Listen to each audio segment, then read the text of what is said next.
हमारे साथ है डीडवाना विधानसभा क्षेत्र से निर्दलीय प्रत्याशी के रूप में चुनाव लड़ रहे वीरेंद्र उर्फ वीर सैनी, जो अपने चुनाव प्रचार में व्यस्त है। व्यस्त टाइम में से निकालकर हमसे बातचीत करने के लिए खुद यहाँ पर हाजिर हुए हैं। सबसे पहले तो बताइए कि चुनाव प्रचार कैसा चल रहा है, अब तक के चुनाव प्रचार में क्या लग रहा है आपको? सबसे पहले आपके सारे दर्शकों को मेरा नमस्कार। चुनाव प्रचार काफ़ी अच्छा चल रहा है। जिस मिशन को मैं लेके चला था, मुझे इतनी उम्मीद नहीं थी कि लोग साथ देंगे। लोगों को साथ मिल रहा है, क्योंकि लोगों में सच में इस बात की पीड़ा है कि वो बदलाव चाहते हैं, लेकिन बदलाव के लिए उनके पास फेस है नहीं। और ये देखे कि कई लोगों के फ़ोन आए खुद से, उन्होंने कई जगह मीटिंगें कराई, कई लोग कस्में खा के बोल रहे कि हम तुम्हारे साथ हैं, हमें तुम्हारा आपका ये प्रयास अच्छा लगा। तो काफ़ी अच्छा अनुभव रहा है। आपका मैनिफेस्टो क्या है? हर पार्टी मैनिफेस्टो जारी करती है। आप अपने किन मुद्दों पे चुनाव में जा रहे हैं? क्या आपका मैनिफेस्टो है? किन योजनाओं को लेकर आप अपने दिमाग में रखते हैं कि मैं इन विकास की योजनाओं को लेकर जनता के बीच में जा रहा हूँ? देखिए, मेरा मैनिफेस्टो 3 बिंदुओं पे रहेगा। सुंदर डीडवाना, सुखी डीडवाना और सुरक्षित डीडवाना, 3 मुख्य बिंदु रहेंगे। और ये जो मैंने मैनिफेस्टो बनाया है, बहुत टाइम तक रिसर्च करके बनाया है। पहले मैं 1 महीने तक लोगों से मिला, उनसे पूछा उनकी समस्या क्या है। उसके बाद हमने उन सारी समस्याओं को एक जगह लिखा और समझा कि अगले 20 साल में अगर हमें डीडवाना को देखना हो, डीडवाना का भविष्य देखना हो, तो किन किन चीज़ों पर हमें काम करना चाहिए। जैसे मैं आपको कुछ मेरे मैनिफेस्टो के एग्जाम्पल दूँगा कि अगले 3 महीनों में डीडवाना में रोड पे जितने भी गड्ढे हैं, वो सारे गड्ढे भर जाएंगे। और अगले 5 साल में डीडवाना के जितने भी गांव और ढाणी है, वो रोड से कनेक्ट हो जाएंगी। एक मैनिफेस्टो मेरा पॉइंट ये है कि हर साल डीडवाना में 1 लाख से ज़्यादा पेड़ पौधे लगाए जाएंगे। और ये पौधे हम लोग हर साल लगाएंगे और अगले 20 साल 50 साल तक रहेंगे डीडवाना को हरा भरा रखने के लिए। एक में जो क्षेत्र में गया, तो मैंने देखा कि कई लोगों की ये समस्या है कि उनके घरों में चोरियां हो जाती है। जैसे किसी के बाइक चोरी हो गई, मोबाइल चोरी हो गया, घर में डाका पड़ गया।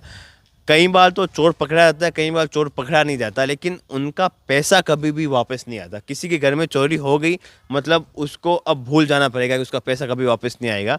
तो एक मैनिफेस्टो पॉइंट ये है कि हर महीने जितने भी थानाधिकारी होंगे, उनकी मीटिंग ली जाएगी और उनसे रिपोर्ट मांगी जाएगी कि आपके जो क्षेत्र में कितनी चोरियाँ हुई है, क्या क्या जो अपराध के मामले दर्ज हुए, उन पे क्या कार्रवाई हुई है। अगर कार्रवाई नहीं हुई तो क्यों नहीं हुई, उनको निर्देशित दिया जाएगा, ताकि क्षेत्र में ये चीज़ें कम हो। और दूसरा, विधायक बनने के बाद में राजस्थान के जितने भी सबसे अच्छे अधिकारी हैं, जो ईमानदार और अच्छे काम करने वाले हैं, उनको चूज करेंगे। उनकी रिपोर्ट मिल जाती है, चूज करेंगे, उन सबसे रिक्वेस्ट करेंगे, जो सबसे अच्छे अधिकारी हैं उनको डीडवाना क्षेत्र में लगाया जाएगा। उसके अलावा ये है कि डीडवाना क्षेत्र के समुचित विकास के, रोजगार डेवलप करने के लिए हम लोग 100 से ज़्यादा हर साल जो उद्योगपति होते हैं, उद्योगपतियों से मिलेंगे, उन्हें बोलेंगे कि आप यहाँ पे आके अपना उद्योग लगाइए। वो यहाँ पे उद्योग लगाएंगे तो यहाँ के लोगों के लिए रोज़गार डेवलपमेंट होगा। एक डीडवाना का जो एक नमक का उद्योग था, वो काफ़ी फेमस था, उसकी वजह से कई लोगों को रोज़गार मिलता था। अभी उसकी हालत खस्ता हाल है। तो एमएलए बनने के बाद उस रोज़गार को, उस क्षेत्र को बढ़ाने के लिए काम किया जाएगा। उसके अलावा ये लोगों की पीड़ा थी, जब मैं क्षेत्र में लोगों से मिल रहा था, कि जब सरकारी कार्यालय में हम लोग जाते हैं तो नेता और उनके चमचों को ज़्यादा तवज्जो दी जाती है, आम नागरिकों को घंटों बिठाया जाता है, उनके साथ अच्छा सलूक नहीं किया जाता। तो ये फैसला लिया जाएगा कि डीडवाना के जितने भी सरकारी कार्यालय, उसमें जो आम जनता को नेताओं और उनके चमचों से ज़्यादा तवज्जो दी जाएगी। और हम लोग देखते हैं कि जो सैनिक होते हैं, वो देश के लिए अपनी जान तक दे देते हैं, सब कुछ देते हैं। तो डीडवाना में जितने भी विकास कार्य होंगे, सारे विकास कार्यों का उद्घाटन शहीद के परिवार के हाथों करवाया जाएगा। एक मैंने जो मैं पूरी डीडवाना क्षेत्र में घुमा था, तो ये चीज़ देखी थी कि बहुत सारी इमारतें हैं जो बंद पड़ गई है। मतलब सरकारी इमारतें, पहले उसमें स्कूल थी, कॉलेज था, हॉस्पिटल था, अब कहीं और शिफ्ट हो गया, तो सरकारी इमारतें ऐसे ही खाली पड़ी है, कोई काम की नहीं है। तो उन सारी सरकारी इमारतों का पहले तो नवीनीकरण करवाया जाएगा, मरम्मत का कार्य करवाया जाएगा। उसके बाद उनको किसी न किसी सरकारी कार्य में, फिर से सरकारी सामाजिक कार्य में लगवाया जाएगा, ताकि क्षेत्र के लोगों का जो पैसा है, टैक्स का पैसा है, वो वेस्ट ना जाए, वो कचरे में नहीं जाए।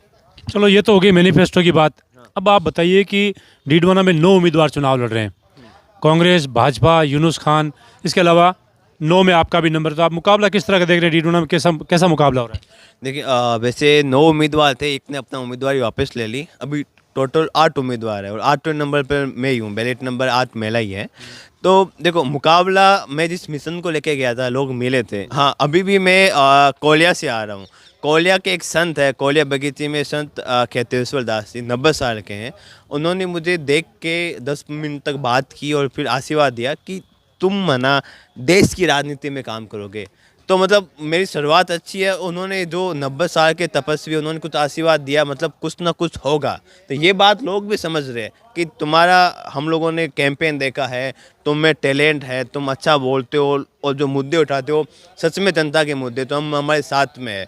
तो मुझे तो लग रहा है कि जो 8 लोग अपना काम कर रहे होंगे, मैंने अपने काम में सक्सेसफुल हूँ, लोगों तक बात पहुँचाने में सक्सेसफुल हूँ, लोग मेरी बात को मानने को तैयार हैं। आपने जिस तरह की बातें की है, जो मैनिफेस्टो है वो सारा का सारा आम आदमी पार्टी के कार्य से मिलता जुलता है। आप अपने वोटरों को हमारे जरिए क्या संदेश देना चाहेंगे, ये अंतिम सवाल है। और 25 तारीख को मतदान अगर जनता करे तो आपको क्यों करे, और आपका चुनाव चिन्ह को लेकर आप क्या कहेंगे? देखिए मेरा चुनाव चिन्ह तो चाय की केतली है। मैं जनता से यही कहूँगा कि ये मेरा जो मैनिफेस्टो है, लोग मैनिफेस्टो बना के जुमले फेंकते हैं, लोगों को बोल दिया कुछ, उसके बाद करते नहीं है, लोगों को वादे याद दिलाने पड़ते हैं। मैंने अपना मैनिफेस्टो 500 रुपये की स्टाम्प पेपर पे लिख के तैयार किया, उसके बाद इसकी कॉपी करवाई है। तो एक भी चीज़ ऐसी नहीं है कि जो चुनाव में जीतने के बाद करवाई नहीं जाएगी। उसके हमने टाइम फ्रेम भी डाला है उसमें। और जनता को मैं यही कहूँगा, अगर आप चाहते हो कि ईमानदार राजनीति है, अगर आप मेरे साथ, अगर मेरे विचारों से सहमत हो, तो आपको अभी साथ में आना पड़ेगा। आपको ऐसा नहीं कि आप मेरे विचारों से सहमत हो और आप वोट किसी और को दे रहे हो या किसी और के सपोर्ट में खड़े हो, क्योंकि अगर आपने अभी साथ नहीं दिया तो ये बाकी लोगों के लिए एक प्रेरणादायक नहीं होगा। अगर आपने साथ दिया, जितने मुझे वोट दोगे, तो ये पूरा देश देख रहा है इस चीज़ को कि एक ईमानदार, एक पढ़ा लिखा व्यक्ति और सही नीयत से व्यक्ति राजनीति में आ रहा है।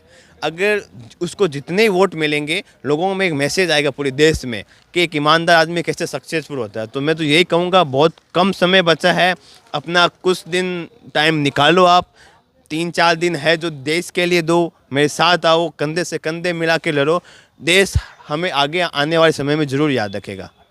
तो ये थे डीडवाना विधानसभा क्षेत्र से निर्दलीय प्रत्याशी वीर उर्फ वीरेंद्र सैनी, जिनकी जो योजनाएं हैं वो बहुत अच्छी है, आम लोगों से मिलती जुलती है, लेकिन जनता इसको कितना पसंद करती है, इनको कितना समर्थन देती है, ये देखने वाली बात होगी। सहयोगी रफ़ीक के साथ हनीफ खान, डीडवाना।